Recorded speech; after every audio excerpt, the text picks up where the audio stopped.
Ao amigo querido que vive no mundo ao lado, escrevo agora com carinho e com urgência. Esta carta nasce entre o som das teclas e o relógio que corre para a meia-noite. No meu mundo, a cada mês acordamos em um corpo diferente e seguimos com a mesma memória. Eu não quero explicar nada, eu só quero falar com você como sempre falei. Hoje, eu preciso contar algo que está pesando no meu peito, e eu confio que você vai entender.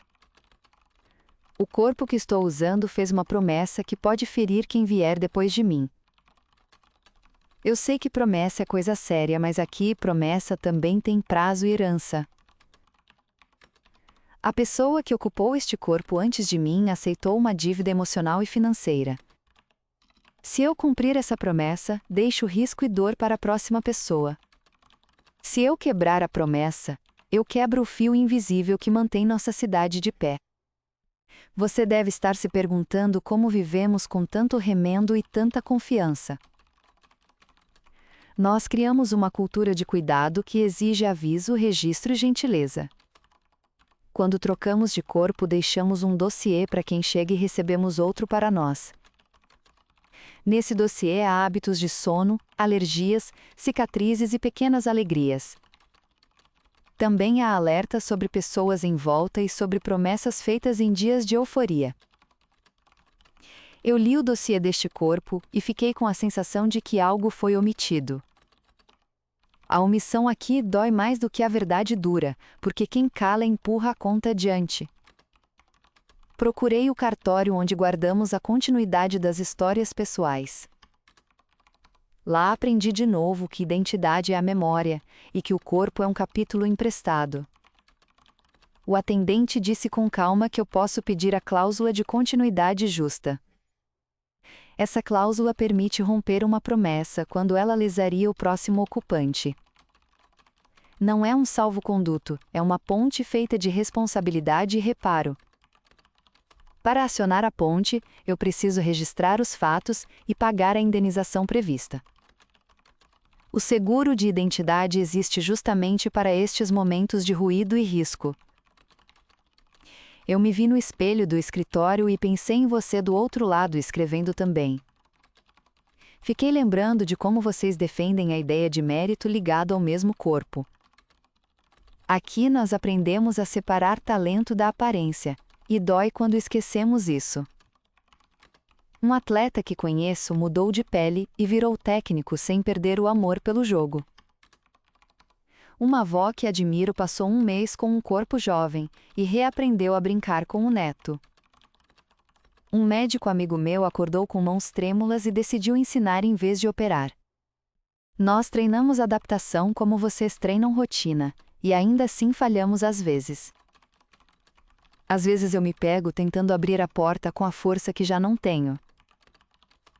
Outras vezes descubro uma leveza nova nos joelhos e uma coragem que vem do acaso.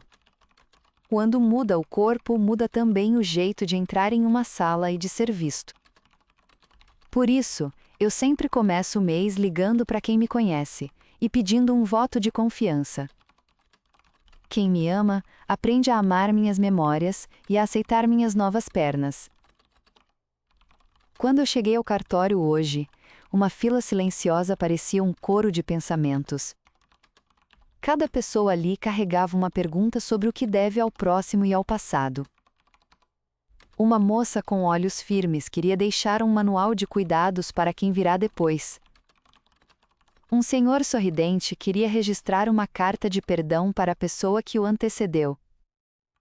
Na nossa cultura, nós assinamos as coisas com lembranças e não com traços do rosto. O atendente me perguntou se eu tinha provas da tal promessa em cascata. Eu mostrei mensagens e 2 recibos que não batem com a renda do corpo. Eu expliquei que a dívida foi contraída com charme e manipulação. Ele respirou fundo e disse que isso é mais comum do que deveria. Depois me orientou a gravar um depoimento claro para o próximo ocupante. Eu decidi gravar algo simples, honesto e útil para quem chegar.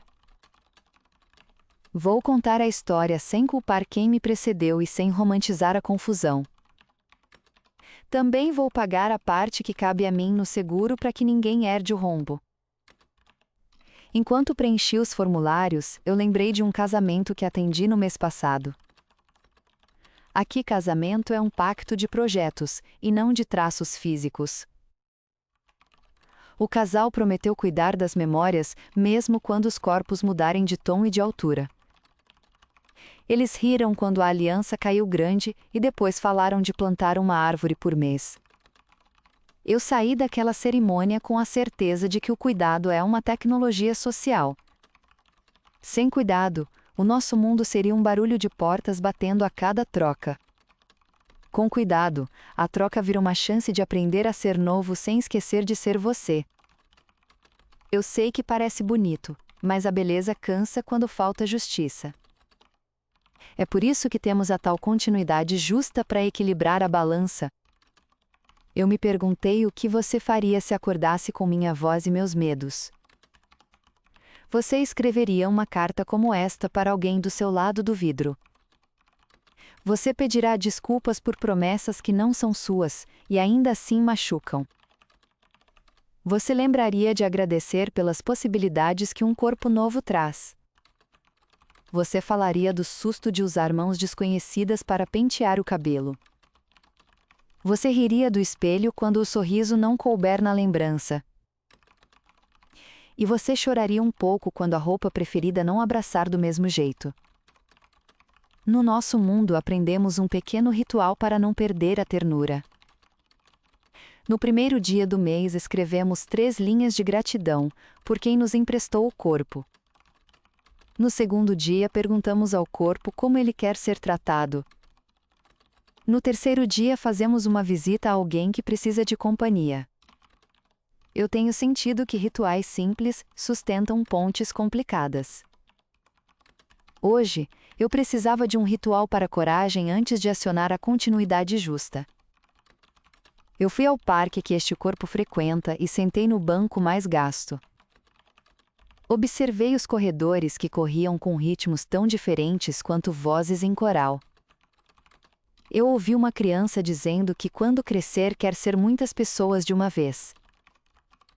Eu sorri porque aqui crescemos para caber em muitas pessoas mesmo. Voltei para casa e abri o dossiê do corpo como quem abre um diário alheio com respeito. Eu marquei com cuidado os hábitos que quero manter e os que preciso vigiar. Ajustei os horários de sono e deixei um aviso sobre uma antiga lesão no ombro. Anotei que este corpo ama café forte e que esquece de beber água. Escrevi que precisa alongar as pernas antes de subir escadas longas.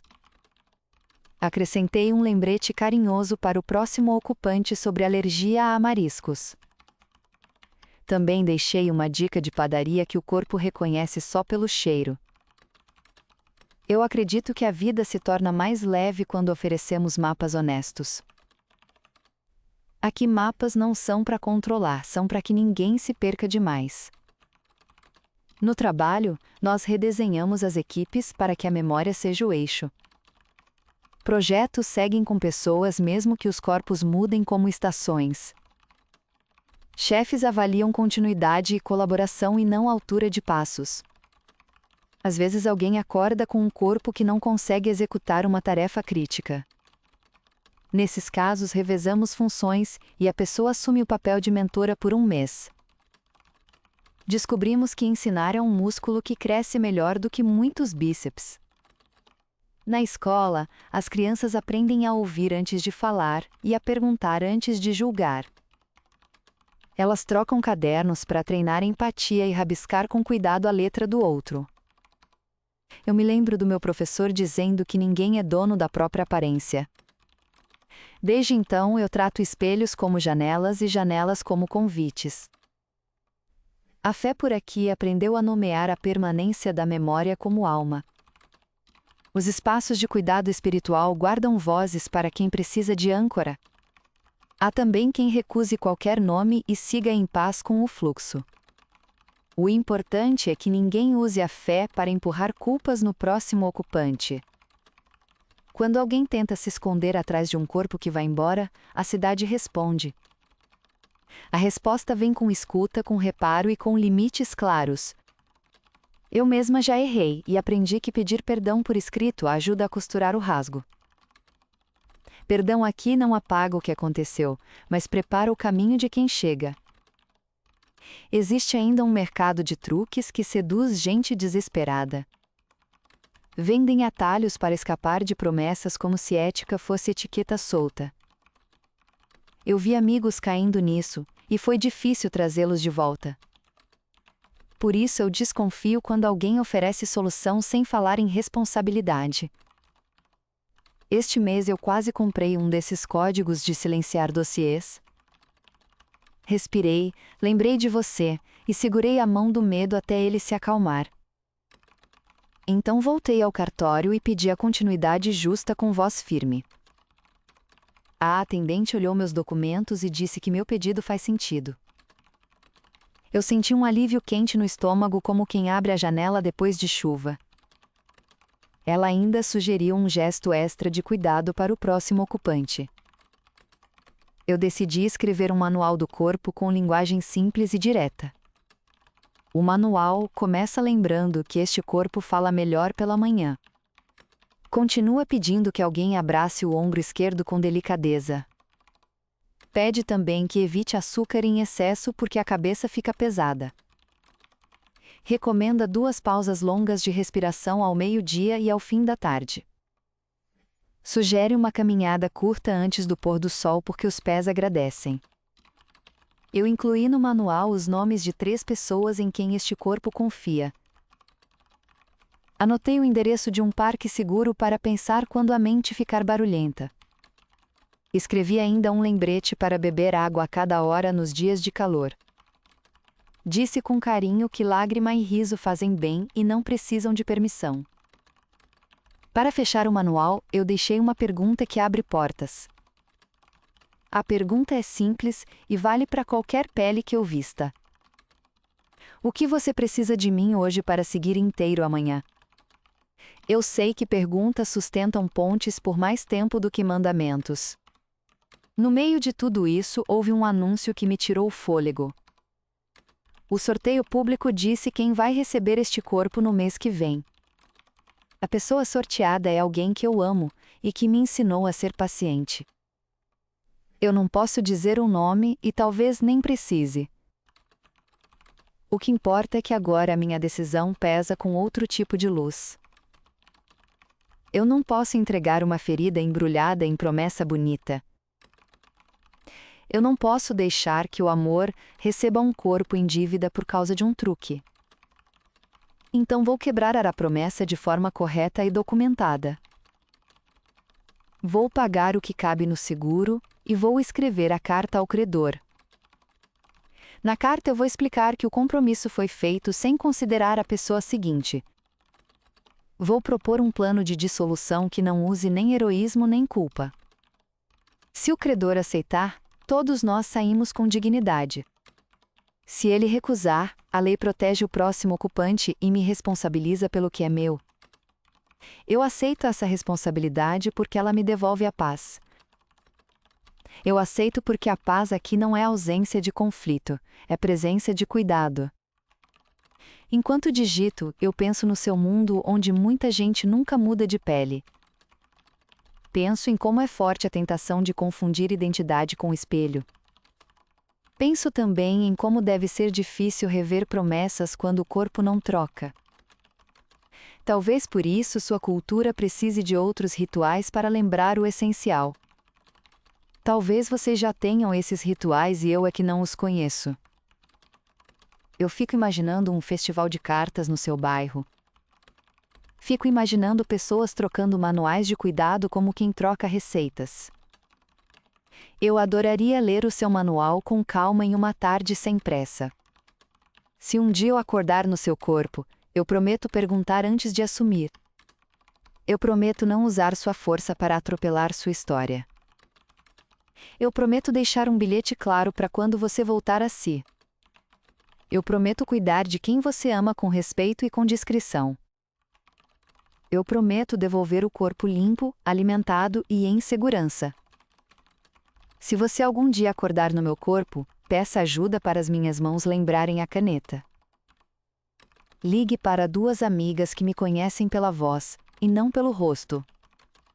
Não aceite acordos que te pressionem por afeto barato. Descanse aos domingos mesmo que o calendário diga outra coisa. Caminhe devagar quando a cabeça pedir pressa e observe o ar entrar. Eu aprendi que pressa sem direção rouba o mês como ladrão silencioso. Eu aprendi que gentileza constante reconstrói ruas mesmo quando chove. Eu aprendi que promessas boas são as que cabem em nós e em quem virá depois. Também aprendi que coragem não é grito, é escolha pequena repetida muitas vezes. Hoje, a minha escolha pequena é escrever a verdade sem floreio. Minha escolha pequena é registrar a continuidade justa e pagar o seguro.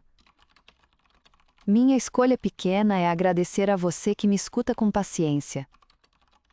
Eu sei que esta carta está longa e talvez pareça um mapa cheio de curvas. Eu peço que você guarde pelo menos 3 coisas de tudo isso. A primeira é que nossa identidade é a história que contamos com cuidado. A segunda é que nossos corpos são capítulos emprestados que pedem respeito. A terceira é que promessas são pontes que precisam de manutenção. Se você lembrar dessas 3 coisas, nós 2 já ganhamos um mês inteiro. Agora vou ao cartório com a pasta organizada e com o coração firme. Depois vou à padaria escolher um pão que este corpo reconheça pelo cheiro. Vou beber água e vou escrever a carta para o credor com palavras limpas. Vou deitar mais cedo, para que o próximo ocupante encontre este corpo descansado. Vou deixar a casa arrumada e um bilhete na geladeira com 2 números úteis. Vou apagar luzes e acender apenas a coragem que não cansa. Antes de encerrar, eu queria te fazer um pedido gentil. Se a vida te oferecer alguém diferente do que você espera, experimente ouvir. Se o espelho te disser algo duro demais, experimente perdoar. Se o medo vier, ofereça uma cadeira e pergunte o que ele quer proteger. Se a culpa pesar, lembre que reparar é possível e quase sempre mais barato do que esconder. Se a alegria brotar, compartilhe sem exigir aplauso. Eu agradeço por você existir aí desse lado e por me ler com atenção. O mundo fica menos confuso quando 2 pessoas se escrevem de verdade. Eu fecho esta carta com o som calmo do meu próprio fôlego. A meia-noite se aproxima como quem abre uma porta com cuidado. Quando a troca vier, que ela nos encontre honestos e serenos. Que a pessoa que chegar a este corpo receba um lar temporário e não um depósito de espinhos. Que eu acorde onde acordar com a lembrança de ter feito o melhor possível. Eu me despeço agora com doçura e com respeito pelo seu tempo. Da amiga que vive no mundo ao lado, eu envio um abraço que a memória reconhece. Obrigada por ouvir esta carta até o fim com paciência e carinho. Se gostou, curta o vídeo porque isso ajuda muito o canal a alcançar mais pessoas. Inscreva-se no canal e ative as notificações para não perder as próximas cartas. Deixe um comentário dizendo o que você deixaria no manual do seu corpo. Se puder, faça uma doação usando o QR no canto direito da tela ou o link na descrição. Na descrição você também encontra obras de outras séries totalmente diferentes para explorar. Eu me despeço com gratidão e te espero no próximo episódio com uma nova carta do nosso multiverso.